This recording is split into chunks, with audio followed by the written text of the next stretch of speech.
hadda baldaawada sidaad muuqaalka hordhiciisa ka soo aragtay waa Jaabir iyo geeyada madow oo baraha bulshada muuqaala laga dhex wareejinayo si aan kula wadaago xogahaas iyo xogo sira fadlan nagu soo biiro asxaabteena ka mid noqo janaalka subscribe noo dhagan baleelkan u furo muuqaalka like la wixii fikrad ka qabtidna qaybta commentiga dhoolada commentiga maanta oo kale waa furan like tan noo badi asxaabay waxa kula wadaagi doonaa baraha bulshada saacadii ugu dambeysay muuqaala la isla dhex wareejinayo barta Facebook ay baraha bulshada oo idil waa Jaabir oo muuqaal aad u xun laga faafinayo Jaabir oo hadda ka horba sheegay in uu raaxaysanayo nin baashaalayo uu yahay in lagu mashquulo asiga xaqiisa ay qalad ka tahay muuqaal hadda baraha bulshada gabar caan iyo asi oo waqti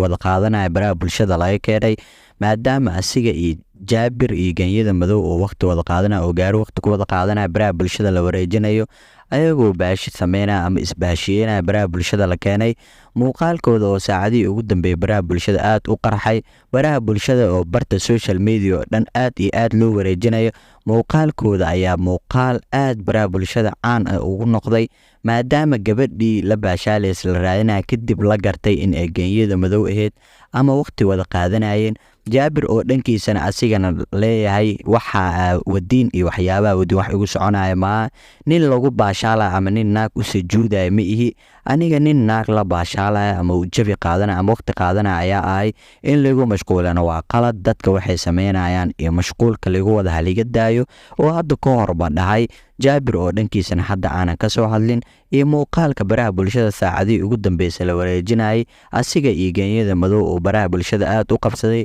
maadaama muuqaalo baraha bulshada oo dhan la isla dhexmarayeen dad caan xataa ay ka soo hadleen waa geeyada madow ay leeyihiin ayadana waa ayadii Jaabir labadooda waay barihii u dambeeyay ee dhaay muuqaalo ay baraha bulshada isla keenay geeyada madow oo dalxiis ayaa YouTube-keeda muuqaalo u duubeysay haddana waa labadooda dad isfahmay oo baashaala oo waqti wada qaadanayo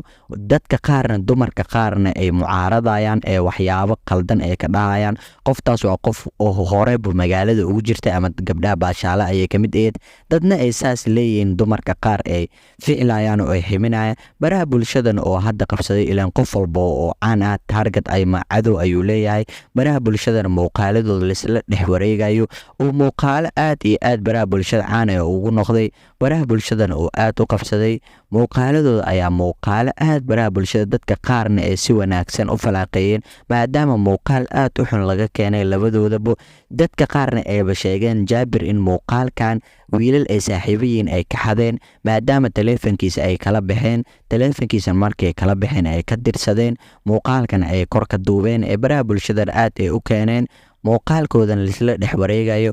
kadib gadaalna ay ka soo qarxiyeen in ay labadooda yihiin geeyada madow iyo Jaabir oo waqti wada qaadanaya labadooda yihiin muuqaaladooda oo saacadii ugu dambeysay baraha bulshada aad u qabsaday muuqaaladoodna oo aad loo wareejinayo barta social media oo dhan lagu soo faafiyay muuqaaladooda ayaa muuqaalo wuxuu ka noqday Soomaalida oo dhan ay dhex wareejinayaan baraha bulshada qof walbana uu dhex wareejinayo muuqaaladaas iyo muuqaalaha xiisaha badan ayaa ku kulmi doona sidaas iyo macsalama ayaan leeyahay daawada fadlan muuqaalka noo like garee like taa badnaata asxaabi naga farxiyo commentigana soo gala wixii raay aad ka qabtiin noola wadaaga asxaabi wixii aad jeceshay muuqaalo faneen waan soo sameeynaa oo wixii fikrad aad qabtiin qaybta commentiga noola wadaag asxaabna meesha nagu noqdo oo asxaab wanaagsan janaalkan noo subscribe gareeyo oo gambaleelkan u furta sidaas iyo macsalama ayaan leeyahay asxaabi macsalama